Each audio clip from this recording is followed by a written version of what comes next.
Mi nombre ha sido elegido por las ideas terroríficas que despertarán los enemigos de Estados Unidos.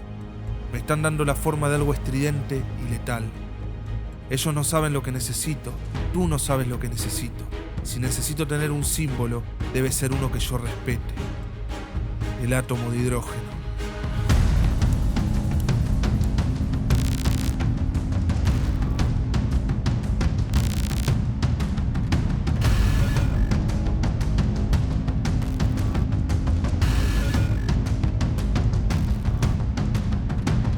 La Ilustración nace bajo principios maquiavélicos. Si tú, gobernante, tienes que elegir entre el amor o el miedo de tus gobernados, elige el miedo.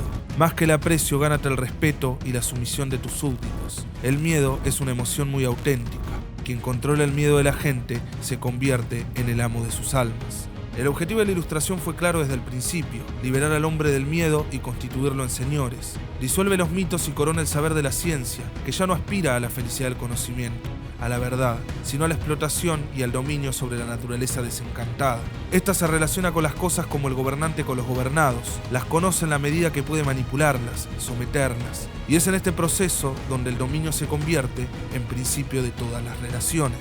Para esto se apoya en la creencia sobre la que se construye la ciencia clásica, la creencia de que existe un mundo real, externo, cuyas propiedades son definidas e independientes del observador que las percibe. El observador, como el observado, son parte de un mundo que tiene una existencia objetiva, y cualquier distinción entre ambos no tiene importancia significativa, y a esta creencia se la denomina realismo. Aunque parezca una posición tentadora, la ciencia, tradicional enemiga del misticismo y la religión, entiende cada vez más que el concepto del universo propuesto por la física cuántica difiere muy poco del universo en el que los taoístas y otros místicos llevan siglos viviendo. Los realistas argumentan que la demostración de que las teorías científicas representan la realidad radica en sus éxitos, pero diferentes teorías pueden describir satisfactoriamente el mismo fenómeno a través de marcos conceptuales diferentes. Y muchas teorías demostradas satisfactorias en el pasado fueron sustituidas posteriormente por otras teorías satisfactorias, basadas en conceptos completamente nuevos de la realidad.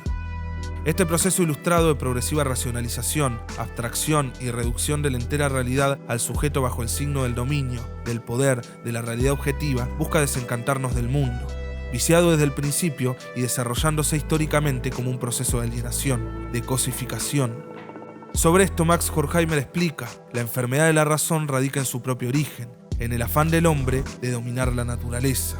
Los mitos querían narrar, nombrar, contar el origen y por lo tanto explicar, lo que se puede traducir a controlar y dominar, imponiendo la lógica discursiva del cálculo. En el proceso de ilustración el conocimiento se torna en poder y la naturaleza queda reducida a pura materia de sustrato del dominio. Así, el mito se disuelve en la ilustración y la naturaleza es mera objetividad. Por eso, cuando el hombre se prepara para una sangrienta guerra, pronunciará los más rotundos y elocuentes discursos en nombre de abstracciones mitológicas, como la paz o la libertad. Claramente esta dicotomía no es invención del siglo XX, pero es en este siglo cuando han aparecido los ejemplos más impactantes de tales fenómenos. Nunca el hombre había dicho de forma tan clara perseguir la armonía mundial mientras apila armas de efectos devastadores.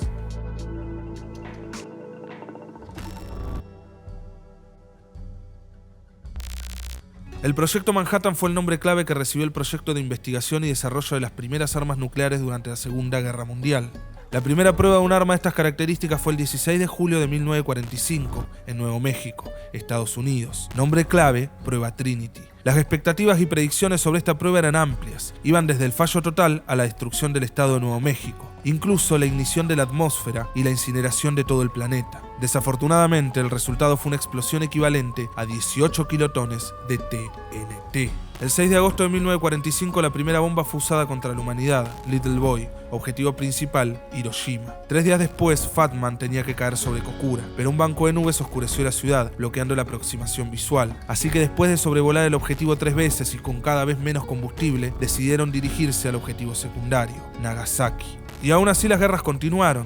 Durante el siglo XX no existió nación del planeta que no estuviera implicado en alguna especie de conflicto armado político, ya sea contra sus vecinos o contra fuerzas internas. Por si fuera poco, mientras cantidades cada vez más grandes de dinero se dedicaban a una arma o un conflicto específico que traería la paz perdurable, el deterioro de nuestra economía creó un paisaje urbano devastado. El crimen florece y la gente está cada vez menos preocupada por la seguridad nacional y más por la simple seguridad personal.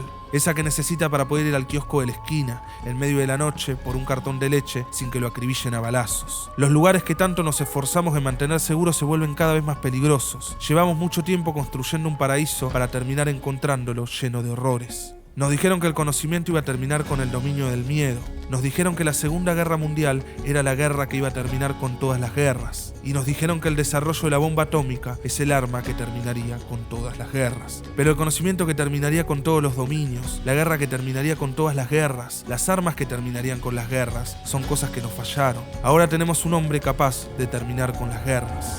Era 1959. En un accidente imprevisto e irrepetible, el Dr. Jonathan Osterman quedó completamente desintegrado, al menos en el sentido físico. Pese a la ausencia de un cuerpo, una pauta electromagnética similar a una conciencia sobrevivió y fue capaz con el tiempo de reconstruir una especie de copia aproximada del organismo que había perdido. Tal vez durante el proceso de reconstruir su forma corpórea, este nuevo ente, completamente original, alcanzó el dominio absoluto de toda la materia. Era capaz de dar forma a la realidad, manipulando sus bloques de construcción más básicos. Los noticieros de aquel entonces titularon esta génesis con una frase que repitieron una y otra vez: el superhombre existe y es americano. Alan Moore atribuye esta frase al profesor Milton Glass, quien es el autor de la tesis titulada Doctor Manhattan, Superpoderes y Superpotencias, adjunta entre el capítulo 4 y 5 de Watchmen. En ella, Milton explica que en realidad dijo otra cosa y que los medios sacaron la frase de contexto. Nunca dije eso, aunque recuerdo haberle dicho algo parecido a un periodista muy insistente que se negaba a irse sin una cita para un titular. Intuyo que la afirmación se modificó o se rebajó el tono para no herir sensibilidades de la opinión pública. En cualquier caso, yo nunca dije el superhombre existe y es americano.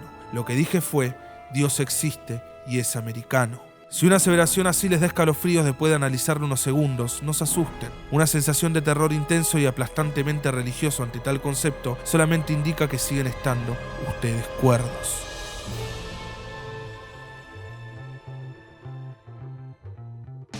En ¿Qué es la ilustración? Immanuel Kant nos la define como la liberación del hombre de su minoría de edad, hacer uso de nuestro entendimiento sin que otro lo dirija. Kant creía que la ilustración sería la emancipación del hombre de Dios, para recién ahí ser libres. Reemplaza la divisa discute libremente por discute tanto como quieras y sobre lo que quieras, pero obedece. Es esta y no obedezcas, discute, la respuesta de la ilustración a la demanda de la autoridad tradicional: no discutas, obedece. No es simplemente la premisa conformista de en privado piensa lo que quieras, pero en público obedece a las autoridades, sino lo contrario. En público, como académico ante el público lector, utiliza libremente tu razón, pero en privado, en tu puesto, en tu familia, o sea, como una pieza de la maquinaria social, obedece la autoridad. Somos libres de abrigar dudas sobre cualquier cosa, acerca de la existencia misma del universo, pero a pesar de eso, estamos obligados a obedecer al amo, o como diré una versión a lo de Quincy. ¿Cuántas personas iniciaron su camino de perdición con alguna inocente duda sobre la existencia del mundo que los rodea, lo que en ese momento no tenía gran importancia, y terminaron tratando a sus superiores con poco respeto? Mientras que el horror de la guerra dio terminado el dominio de Dios por sobre los hombres, la bomba atómica asentó el dominio del hombre por sobre el de otros hombres. La ilustración misma ha caído víctima de su propia lógica reductora y ha retornado a la mitología, a la necesidad, a la coacción de la que pretendía liberar al hombre. La recaída de la ilustración en la mitología es la recaída del espíritu, que emergió con ella, bajo el dominio ciego de la naturaleza. Así es que, en una era de estrés y ansiedad, cuando el presente parece inestable y el futuro incierto, lo natural es dejar la realidad refugiándose o en las fantasías del futuro o en las visiones de un pasado semi-imaginado. Por eso, por ilustrado y romántico que suene, no creo que el Dr. Manhattan sea el hombre capaz de terminar todas las guerras. Manhattan es el hombre capaz de terminar con mundos enteros. Con Manhattan existen muy pocas previsiones que tomar. La humanidad debió atenerse a su complacencia y apostar que conservara, después de su transformación, un mínimo de empatía por los seres humanos, porque, al menos en el plano teórico, demostró que es capaz de destruir grandes áreas de territorio en cualquier momento, instantáneamente. También se demostró que, en caso de realizarse un ataque nuclear contra Estados Unidos desde Oriente, Manhattan sería capaz de desviar o desarmar como mínimo el 60% de todos los misiles antes de que hubieran alcanzado sus objetivos. Con este panorama, Oriente nunca se arriesgaría a instar un conflicto a escala global, y entendiendo que a Estados Unidos no le conviene tampoco, ¿podemos afirmar que la paz está asegurada? No, para nada. Para entender cómo sería una tercera guerra mundial no hace falta más que entender cómo fue la actitud soviética ante la segunda. Nadie peleó tan amargamente ni sufrió tantas bajas como ellos, y fue el fracaso de Hitler en su ataque al corazón de la Unión Soviética lo que canalizó su propia derrota. Sería inverosímil creer que la simple existencia de un arma disuasiva como Manhattan obligó a Oriente a ceder en más de un aspecto para no arriesgarse a un conflicto que le sería imposible ganar. Reveses humillantes que fomentaban el espejismo de que sufrirán esa indignación constantemente. Conocen el horror de una guerra peleada en su propio territorio, y creo que jamás volverán a ser amenazados de la misma forma, cueste lo que cueste. La otra opción disponible es la destrucción mutua asegurada. El aumento de los armamentos nucleares por ambas potencias refuta la idea de que la presencia del Homo Deus garantice la paz mundial. Solo hace falta que un par de cabezas alcancen suelo estadounidense para extinguir la vida en el hemisferio norte. Al final, la destrucción infinita dividida por 2, por 10 o por 20 sigue siendo la destrucción infinita. ¿Sería entonces capaz la humanidad de tomar un rumbo inequívocamente suicida? Ante la amenaza de volver a ser dominados, creo que sí. Esta ilusión existirá hasta que la influencia occidental se encuentre incómodamente cerca de zonas claves para los intereses de Oriente. Los líderes de todo el mundo, borrachos de la falacia de omnipotencia por asociación, harán los movimientos incorrectos que nos lleven a la extinción.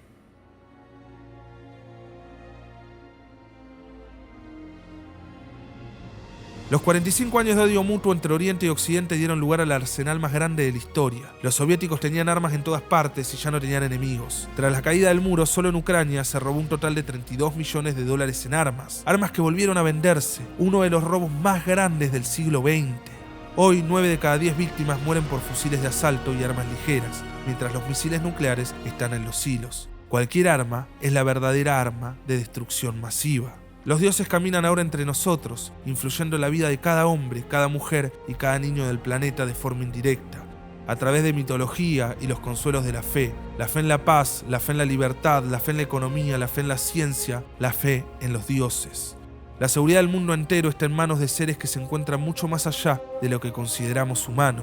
Que esta analogía entre la figura mitológica de Manhattan no los disuada a menospreciar el análisis metafórico de una relación de dominio que intenta ocultarse de todo lo visto. Aquel fantasma a la espera de que el reloj marque la medianoche.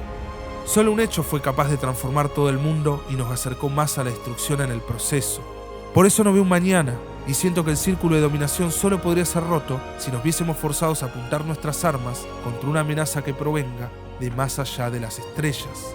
O puede pasar que tratando de replicar a Dios no creemos otro Manhattan. El próximo Homo Deus puede emerger de cualquier centro avanzado de investigación transhumanista. Puede ser artificial, frío, desalmado y amoral. La Ilustración le arrebató el poder a los dioses para que ahora nos arrodillemos ante el poder de los hombres. Todos somos marionetas, todos estamos dominados bajo el mito de Manhattan.